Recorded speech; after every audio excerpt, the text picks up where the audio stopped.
नमस्कार, live cities के night bulletin दिन भर बिहार में आपका स्वागत है। मैं निशा। विपक्षी एकजुटता की महाबैठक खत्म, शिमला में होगा दूसरा चरण। विपक्षी बैठक के बाद सीएम नीतीश बोले, साथ चलने पर बन गई है सहमति। इलाज के बाद हम फिट हो गए हैं, अब नरेंद्र मोदी को फिट कर देंगे, बोले लालू यादव। राहुल गांधी की बारात जाएंगे लालू यादव, सबके सामने छेड़ी शादी की बात। राहुल गांधी ने कार्यकर्ताओं में भरा जोश, बोले एमपी, छत्तीसगढ़, राजस्थान और तेलंगाना भी जीतेंगे। विपक्षी एकता की बैठक पर अमित शाह का तंज, बोले पटना में चल रहा फोटो सेशन।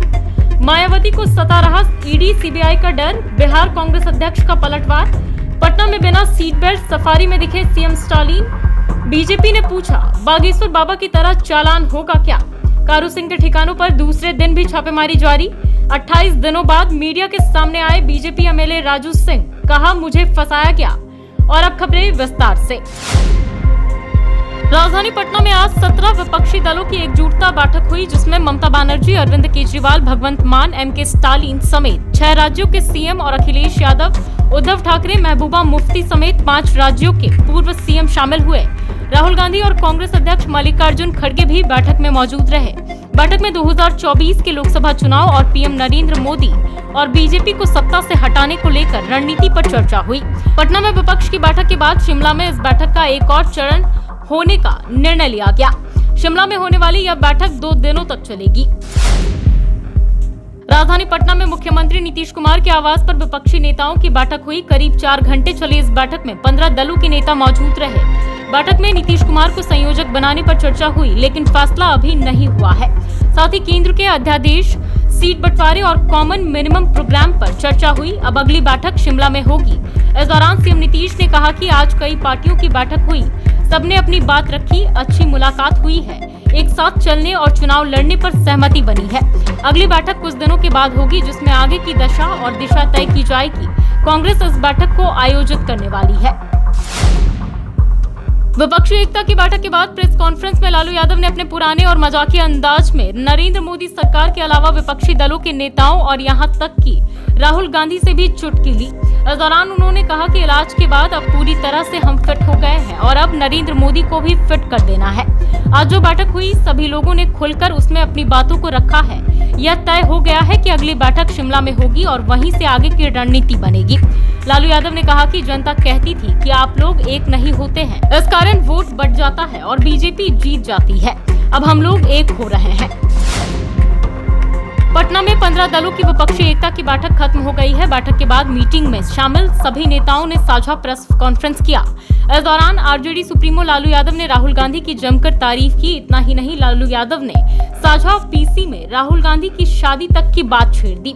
लालू ने राहुल गांधी से कहा कि आप शादी करिए, हम बाराती चलेंगे। पीसी में लालू यादव ने राहुल गांधी की तारीफ करते हुए कहा कि इन दिनों उन्होंने अच्छा काम किया है, भारत दर्शन किया, अडानी के मामले में लोकसभा में भी अच्छा काम किया, घूमने लगे तो दाढ़ी बना लिए हैं, हमारी बात नहीं माने और ब्याह नहीं किए। पटना में विपक्षी एकता की बैठक में शामिल होने आए कांग्रेस नेता राहुल गांधी ने कांग्रेस कार्यकर्ताओं में जोश भरा। उन्होंने कहा कि आप सभी बब्बर शेर हैं। कर्नाटक में कांग्रेसी एक हुए तो वहां बीजेपी गायब हो गई। अब बारी मध्य प्रदेश, छत्तीसगढ़, राजस्थान और तेलंगाना की है। वहां भी कांग्रेसी जीतेंगे और बीजेपी नजर नहीं आने वाली है। बीजेपी पर हमला बोलते हुए राहुल गांधी ने कहा कि भाजपा और आरएसएस देश को तोड़ना चाहती है। देश में विचारधारा की लड़ाई चल रही है। एक तरफ कांग्रेस की भारत जोड़ो विचारधारा है, तो वहीं दूसरी तरफ बीजेपी की देश तोड़ो वाली विचारधारा है। साथ ही उन्होंने यह भी कहा कि बिहार में कांग्रेस पार्टी का डीएनए है। बिहार के पटना में चल रही विपक्षी दलों की बैठक पर केंद्रीय गृह मंत्री अमित शाह ने चुटकी लेते हुए कहा कि पटना में एक फोटो सेशन चल रहा है। विपक्ष संदेश देना चाहता है कि हम बीजेपी और प्रधानमंत्री मोदी को चुनौती देंगे। मैं विपक्ष के नेताओं से कहना चाहता हूं कि आप सब कभी भी एक साथ नहीं आ सकते हैं।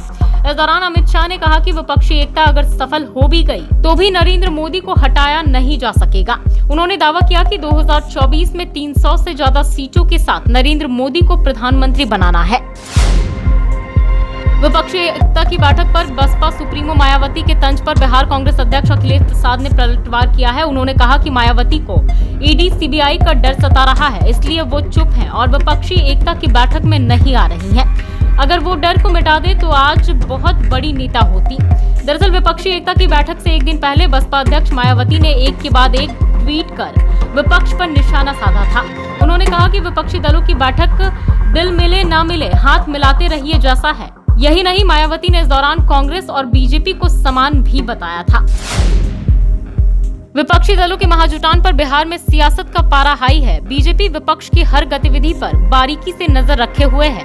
इस दौरान बिहार बीजेपी के प्रवक्ता निखिल आनंद ने विपक्षी दलों के नेताओं को घेरा है। टाटा सफारी में बिना सीट बेल्ट लगाए तमिलनाडु के सीएम एमके स्टालिन और बिहार के डिप्टी सीएम तेजस्वी यादव बैठे हुए हैं, जिस पर निखिल ने तंज कसते हुए कहा है कि क्या नीतीश के राज में राजपुत्रों को ट्रैफिक रूल्स में छूट है?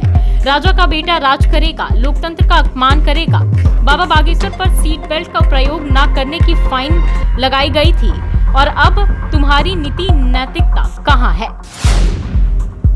आय से अधिक संपत्ति और टैक्स में हेराफेरी के मामले में बेगूसराय के बड़े कारोबारियों में शामिल मटिहानी निवासी अजय कुमार सिंह उर्फ कारू सिंह के श्री कृष्ण नगर स्थित आवास पर शुक्रवार को सुबह से ही आयकर विभाग की कार्रवाई शुरू हो गई।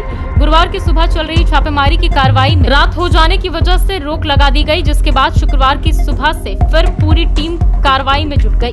अजय कुमार सिंह उर्फ कारू सिंह सहित पूरे परिवार के किसी भी सदस्य को पिछले 24 घंटे से ना तो घर से बाहर निकलने दिया गया है और ना ही मोबाइल पर किसी से संपर्क करने दिया गया है। मुजफ्फरपुर एमपी एमएलए कोर्ट से सीओ की पिटाई मामले में बीजेपी विधायक राजू सिंह को बड़ी राहत मिली है। कोर्ट ने आज सीओ की पिटाई मामले में विधायक राजू सिंह और अनूप कुमार सिंह को जमानत दे दी है। आज राजू सिंह कोर्ट में हाजिर हुए। विधायक राजू सिंह पर राजद नेता के अपहरण मामले में 25 मई को एफआईआर दर्ज की गई थी, जिसके बाद से वे मीडिया के सामने नहीं आ रहे थे। अपहरण मामले में पिछले दिनों बेल मिल गया, फिर 28 दिन बाद वो आज मीडिया के सामने आए। कोर्ट से जमानत मिलने के बाद बीजेपी विधायक ने कहा कि सरकार की ओर से मुझे फंसाने की साजिश की गई है। दिन भर बिहार में बस इतना ही। बाकी की तमाम वीडियोस के लिए बने रहें लाइव सिटीज के साथ। वीडियो देखने के लिए आपका धन्यवाद।